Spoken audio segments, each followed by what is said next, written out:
Hello, everyone. This is Dr. Eugene Sanders, Chief Executive Officer and Superintendent for Sandusky City Schools, and welcome to our most recent edition of Building Better Dreams, our facilities update.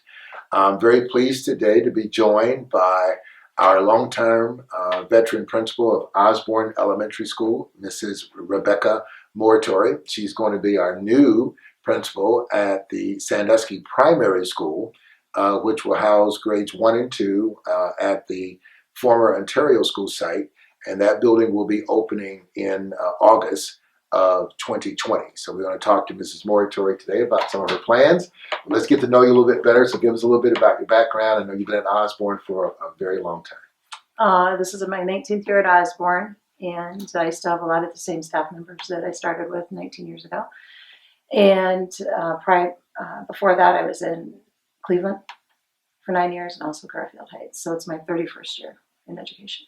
Well, Ms. Muratori is one of our outstanding principals at Osborne. She does a terrific job. It's a very strong academic building. And like you said, your faculty, a lot of your faculty have been with you for a very long time. We're excited about the new primary school that you will be the principal of, grades 1 and 2. Have you had any thoughts or ideas about programming or things that you'd like to do for the new building? Absolutely. We've already started looking at a part of the report card, which is the K-3 literacy component in the 1-2 building is a major component of that. So we're already looking at everything that we need to do in order to understand it, even though we're not going to be in the testing grades as far as airtight.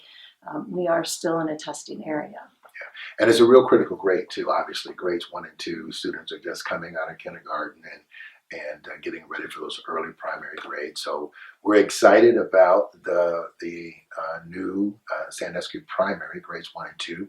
The intermediate school gets a lot of attention for obvious reasons. It's on the main drag of Hayes Avenue. But for every student in the district in grades 1 and 2, they'll be together. You'll be the principal of that building. Obviously, Osborne brings back a lot of memories for a lot of people. It's a great old building, well over 100 years old.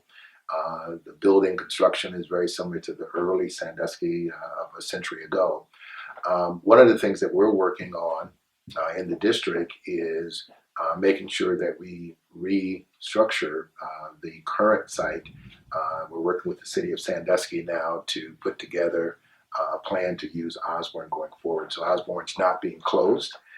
We plan to make it a very viable and usable building in that part of the community. So we want everyone to know, if you're an Osborne graduate or family living over there, we anticipate having a very viable building there.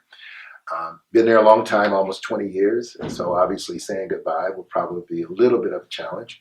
Talk about a little bit of some of the ideas that you guys have about commemorating the building and kind of closing it down.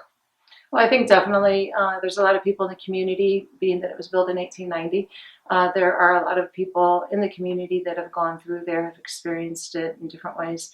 And so just even allowing them to walk through the halls, giving last chance to walk through the halls and understand just everything about Osborne. So that's very critical for a lot of people, just to say goodbye.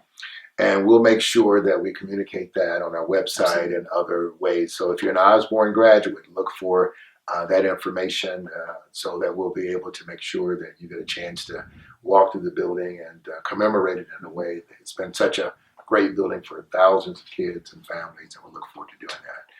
We thank you for joining us today, Ms. Muratori, and thanks to all of you. We appreciate the outstanding support given to Sandusky City Schools from all of our residents, our parents, and community members. Thank you for joining us for this month's edition of Building Better Dreams, our facilities update. Thanks, and happy 2020.